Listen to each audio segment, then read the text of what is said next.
Hi, this is Jesse Barkasy. It is December 31st, 2016 at around 4 o'clock in the afternoon, New Year's Eve. Today I want to talk about how to win, how to succeed, how to do well, how to achieve your goals.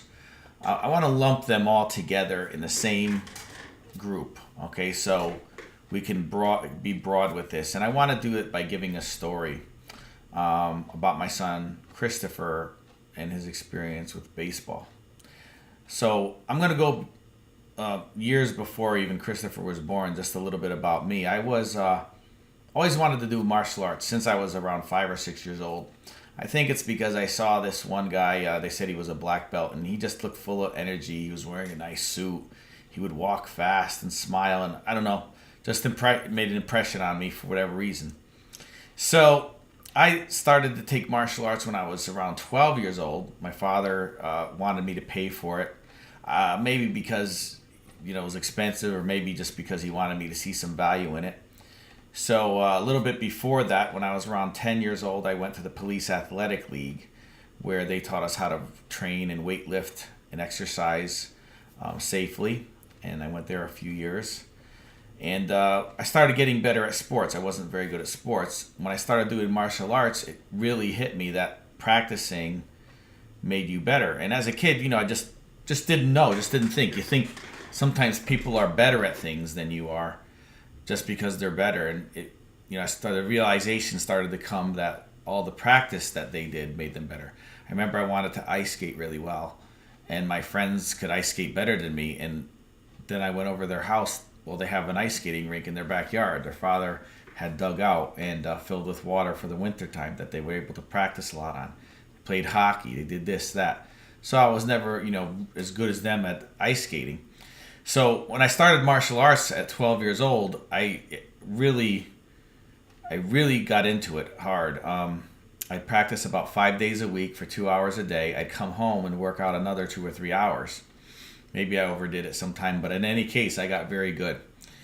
People in class noticed, some older men noticed me and my friend, we would start to beat them. I mean, they were in their 20s and 30s, and we were teenagers, and we would start to beat them when we sparred and know more forms, and they were kind of saying, oh, they were jealous. Oh, they're trying to get their money's worth out of it. It was really that we just loved doing martial arts. We would go there on the days off and clean the school for the instructor. He ended up letting me let that be my payment each month. I would go in and clean, and I remember I cleaned the toilets and the bathroom in there, and the lady, the wife of the instructor, said, "Oh my God, the bathroom is so clean. It's so awesome to be able to go in the bathroom that's clean like that."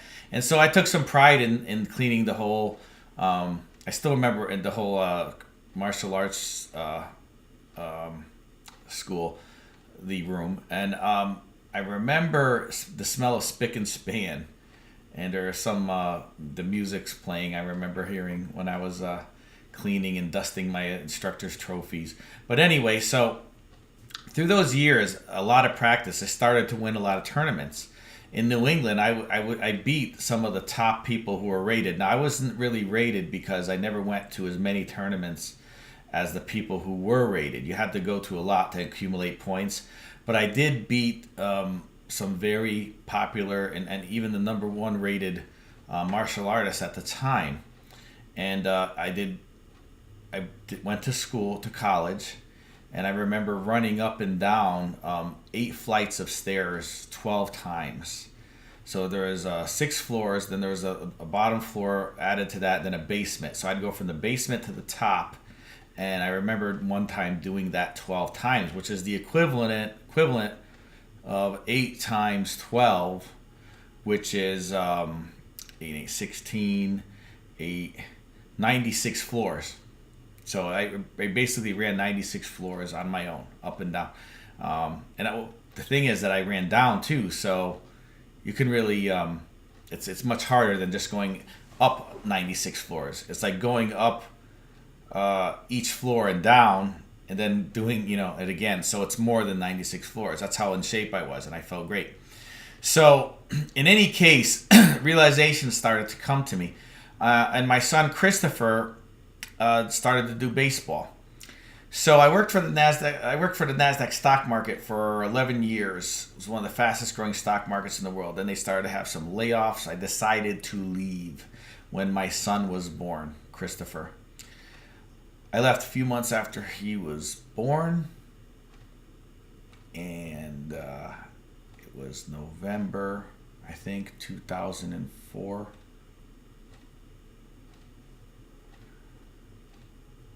So he was born after that.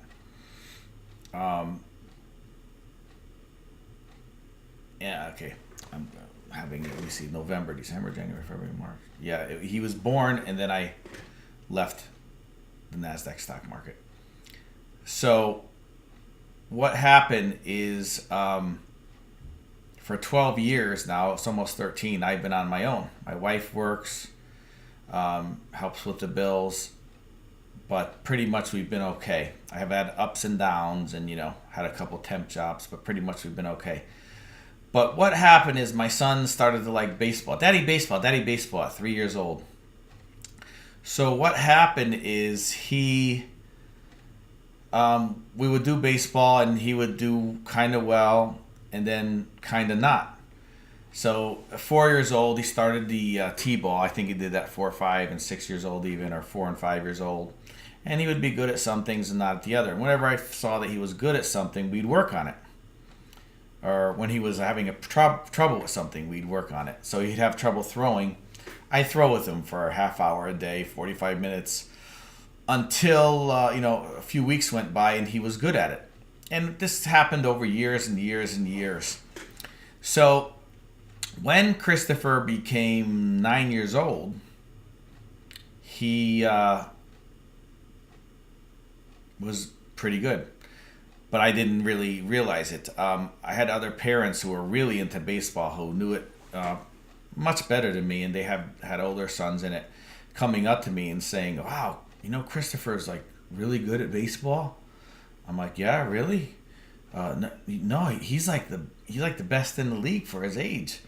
I'm like, "But we have to work on this, this, and this," and it kind of started to sink in. Another parent would say it. Another parent would say it, and I'm like, "Man, I mean, look." And I started to realize that sometimes when Christopher played, it appeared that he was playing with kids much younger than him. So, yeah, he got really good, but it was accumulation over a period of time. So we went up 9, 10, 11 years old. Now he wanted to hit some home runs.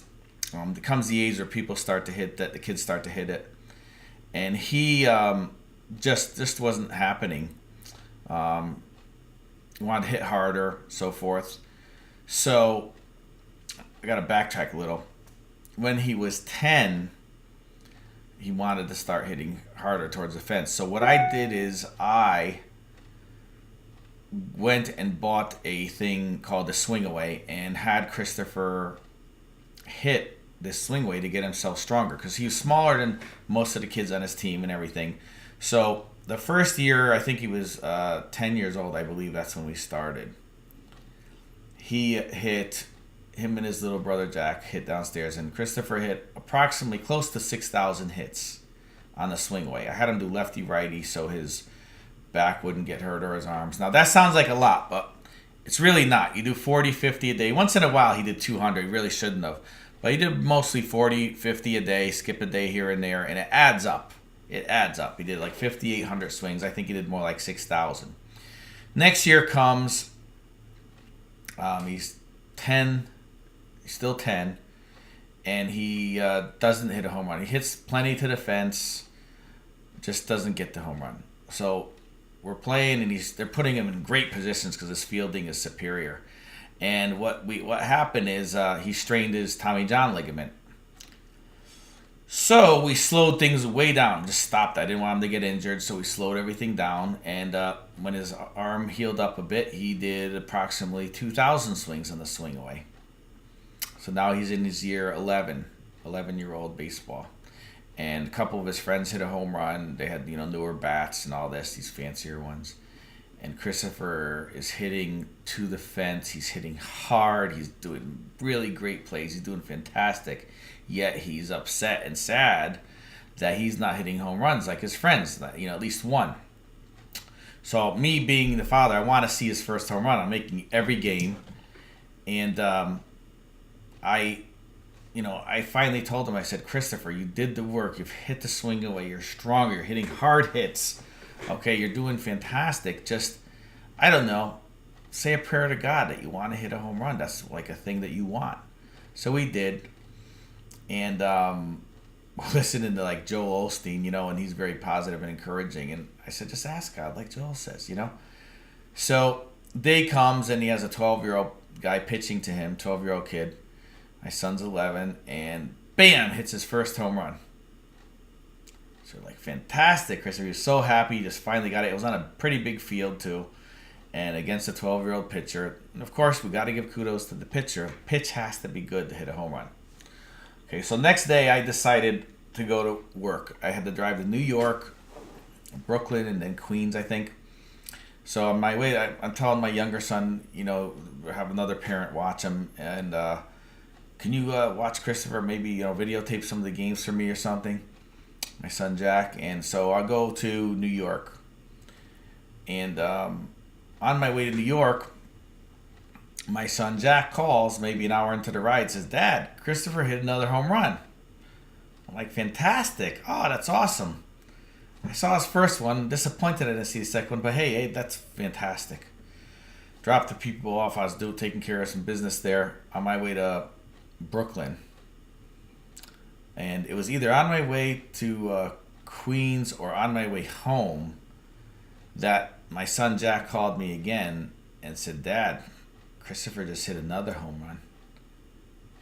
I said, Jack, you're fooling with me. He's like kind of a joker. So I said, you're fooling me. That's cool. So he said, no, Dad, not only did he hit a home run, he hit a grand slam. And I'm thinking he is really just, kidding me. He's a kid or a joker. So he said, Dad, I'm not joking. I got a video. I kind of stopped. That was like kind of look in my face. I'm like, you got to be kidding me. When he said that, I knew he was telling the truth. And I said, oh my goodness, I can't believe it. He hit a grand slam, and it was against a very, very tough team. So I go home and I congratulate him, and my son shows me the video. I have the video posted on YouTube under my name, Jesse Barkasy. And I was so happy. So the next day comes, and I go into the field where we're going to have another game. We had 3 days in a row. And the coach is like, oh, either Mr. Barkasy or Jesse, what a game for you to miss. Your son hitting 2 home runs in a game. And I'm like, well, if I was there, something might have changed. And like, oh, I'm not superstitious, they said. I said, no, I didn't mean superstitious. I mean scientifically. I might have talked to Christopher, or, we might have moved in the dugout. And, that hit might not have occurred just because of the events would be changed if I was there. Oh, I get it. I'm scientific, too. So I was like, thanks, God. Thank you for letting my son hit the home runs. I wish I could have seen him. Against a 12-year-old pitcher again. So we go into this game, and 2 harder pitchers in this third game. And one of those pitchers, 12, he hit a home run this game. The team's giving us a hard time. They're a really good team. And he's pitching, and very hard to hit against them. He pitches like kind of odd, a little bit slow here and there. So what happens is Christopher then hits another home run. This is his 4th home run in 3 days. Not only did he hit it over the fence, it went over the batting cages.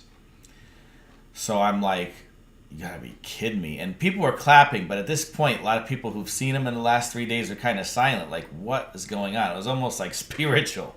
But what I knew was happening was that his 6,000 and 2,000, his 8,000 swing away hits were starting to come out, plus his other practice.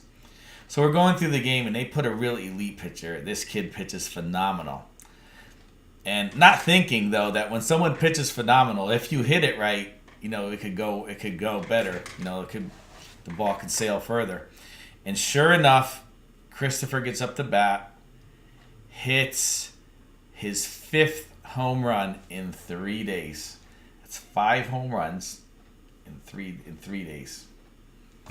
And it was just like, people were just like, what the heck is going on here? This is crazy. He's not even a big kid, this and that. And I was just elated. I was like, thanks God for letting me see the 2 home runs in one game. And one guy came over, what are you feeding them? And I made a joke. I said, steroids. We're laughing. So we're happy. And then, Christopher knew, at that point, I knew he knew that the preparation and practice over years can lead to fantastic events and results like that. So what happened after this now was 2 weeks went by and nothing, no home runs. Had a few games. Wasn't getting good pitches either. And getting walked here and there too, now that they know he could hit. So he was on a travel team. So this was the Little League team that he hit the home runs with. Now this travel team, there's kids that they're a little bit more skilled in baseball. They pay more money. And 2 weeks went by, and we had a doubleheader, and I went to go see it. I was not coaching this game.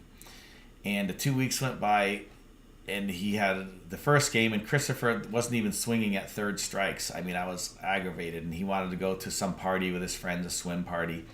And I was very aggravated because he wasn't even taking a shot. He was just sitting there, expecting to walk or something.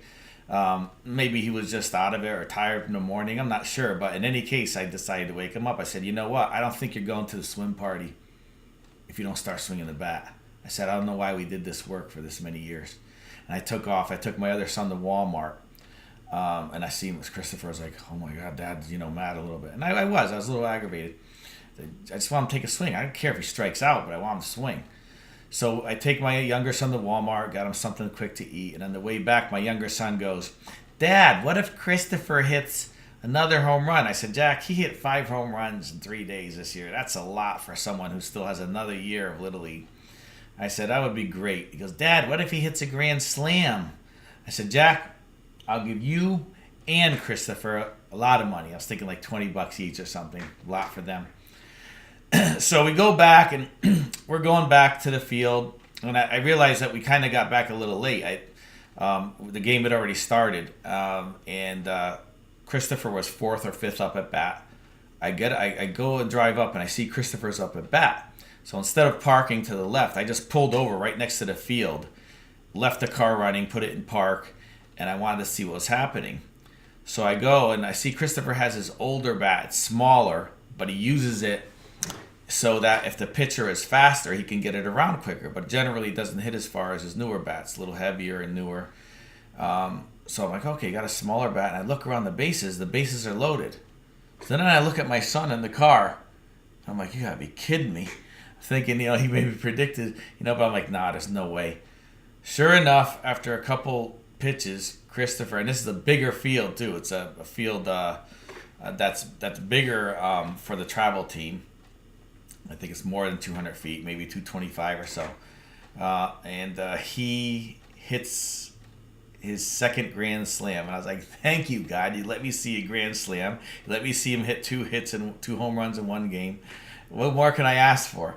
So it was a fantastic year. Now, not only that, Christopher was on a team with spectacular players in his Little League. And for the first time, they... in 20-something years, they won every Little League game in 2016. Was it 15? 16. So they won the championship game and were undefeated. So that was the first time in 20-something years that we had an undefeated Little League team. Then we play against the other side of town. There's another Little League. And it's the first time ever that we won a championship and won and beat the other side of town and took the Mayor's Cup back. So it was a very unbelievable and fun event. And I want to just explain one more thing. So then Christopher had a fall ball, and what happened is we had, again, unbelievable, an undefeated season, 1 tie on his fall ball team. And after a not so good spring, so that was weird, Christopher, we had a championship game. And Christopher was like a little bit of a slump by the time fall came. Maybe he just burnt out from baseball, I'm not sure. So a week before the game, I said, Christopher, we got to work. And I took him out and pitched to him. And I said, we don't know. This team has gotten a lot better. They're bigger kids. I said, I'm not saying you're going to win the game for the team, but you scoring 1 or 2 points or making a few plays could make a difference. And I took him to the batting cages, and we worked on some things. And sure enough, they won the championship game. He had another undefeated season the same year, but fall, and won a championship game, but this time by 1 point. I think they're actually both by 1 or 2 points, but this was by 1 point. And Christopher did score once in the game with a nice hard hit.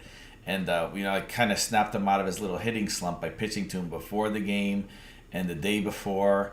And I think it was a little bit before right before the game in the batting cages too, just to get him warmed up. I helped him, to a little bit of focus. So what I'm trying to get to is that it takes a lot of preparation to make spectacular events like that. So, say if Christopher wanted to be good at hockey now, it's very late. He could still be good at hockey, but can't be good at hockey right now. He could be good at hockey 5 years from now, 4 years from now, if he'd put an extreme amount of practice in it. And if there's other kids that have been doing it since they're 5 and 6, and they've been doing extreme practice all along, it is unlikely that he can, be up to them, up to their skills, unless he has some kind of special help or special training that they don't have. So this is the type of thing that you can do with business, with your relationships, with everything. I have another idea about relationships. People say, I met my soulmate. I don't know if I believe that. I think that we create our relationship. You can create your soulmate by just making a very great experience in your life with your spouse or your boyfriend, your girlfriend, whatever. But it takes time and preparation. And the people who think that they can do something last minute, sometimes they can. Sometimes there's outrageous situations. But in most cases, what I found out from success is that it took a lot of preparation and a lot of practice. Now, Christopher had times downstairs in that swing away where he's bored and by himself, but he did it anyway. And other times I tried to make it exciting. That's a key. If you could make it exciting, you put a radio down there, you do something to make your practice interesting so it's not a waste of your life if you don't win in the end. He could have done those swing-aways and not hit a home run also. He could have not gotten the proper pitches. He would have definitely would have hit harder because it makes you stronger, but that spectacular, unbelievable situation of 5 home runs in 3 days might not have happened for him. Okay, it did, and it came out, and we were lucky too. There was some luck involved.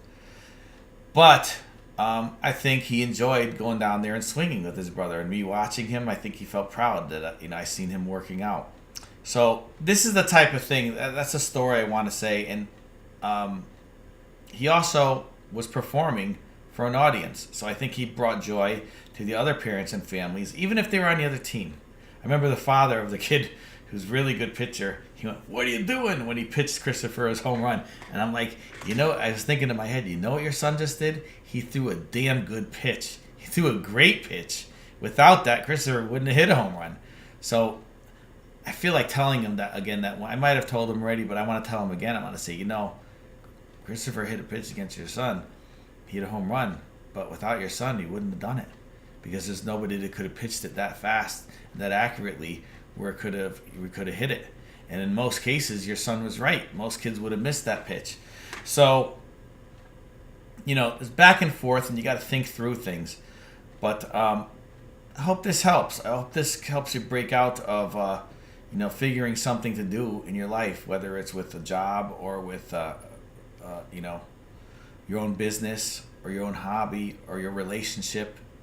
Whatever it is you want to do, if you just want to make something for yourself, if you detail it and take your time, it'll come out better. I'm going to tell you something I didn't detail that good. I have a Bilco door. It's a door down to the basement. It's a metal door, and it started to get a little rusty.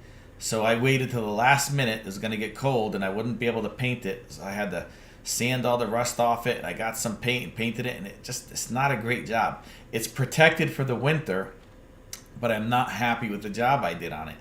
Okay, it's protected. I didn't buy the right color. It's like silvery.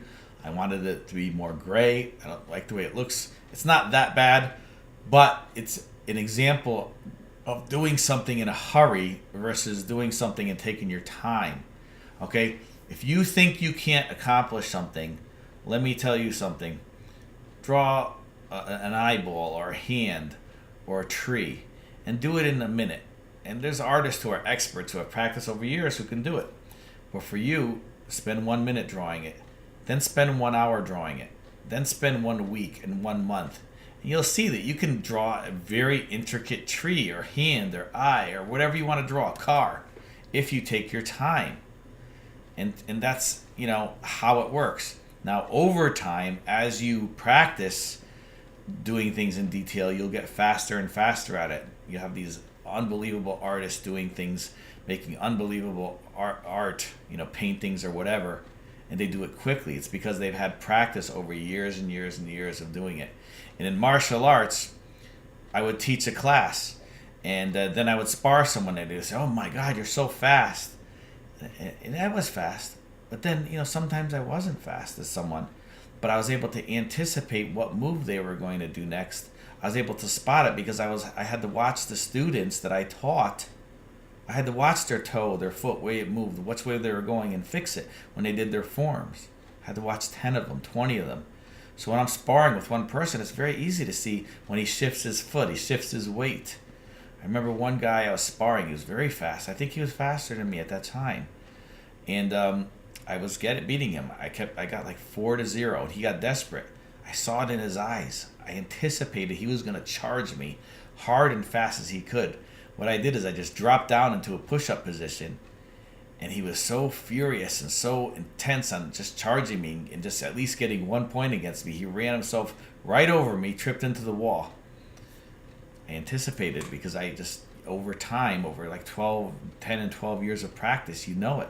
So I started when I was 12, and I was probably 21, 22 then. So yeah, I had already done it for 10 years, and maybe he did martial arts 4 or 5 years. So that's the kind of thing I want to talk about today. I'm not sure what I'm going to title this now. I guess how to win. How to make money. Not really how to make money, but you can make money that way by detailing things and making them better. It's like the iPhone. It's like the good products you get out there.